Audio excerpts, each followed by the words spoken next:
अस्सलाम वालेकुम दोस्तों, मां आहियां अवांजो दोस्त सद्दाम हुसैन। वधूं था अॼु जी मालूमाती ऐं इंट्रस्टिंग वीडियो जी तरफ़। छा तव्हांखे ख़बर आहे त तव्हां मुअल ॿूटनि खे इस्तेमालु करे बतियुनि खे ॿारे सघो था।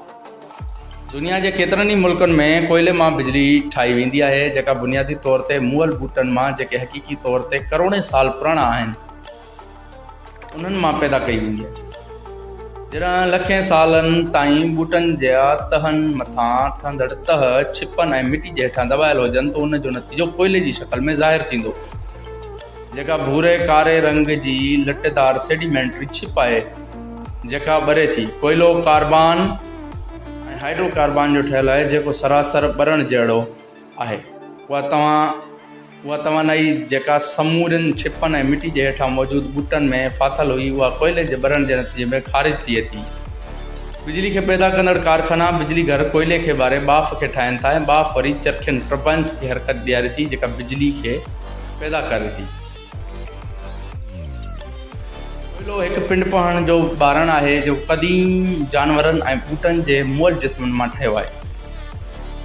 कोयलो हिकु ॿीहर न थियण जोॻो वसीलो नॉन रिन्यूएबल रिसोर्स पिणु आहे। जेकॾहिं हिकु भेरो ई इस्तेमालु थी वियो त पोइ उहो ॿीहर नथो भरिजी सघे। 10 करोड़ खां 30 करोड़ साल अॻु देवकामत ॿूटा जंहिंमें तमामु घणी तवानाई मौजूदु हूंदी हुई, उहे धुॿण वारनि ॿेलनि में मौजूदु हूंदा हुआ।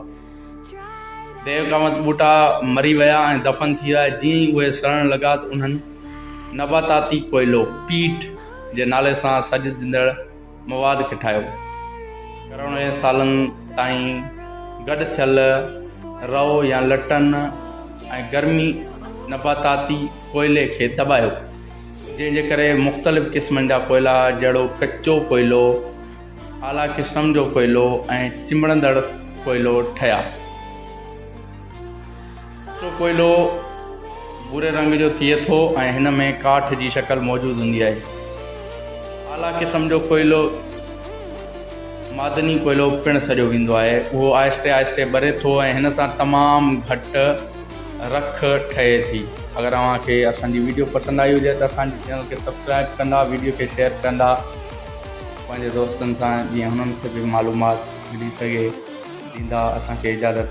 इंशाअल्लाह ॿी वीडियो में अव्हां सां गॾु। अल्लाह हाफ़िज़।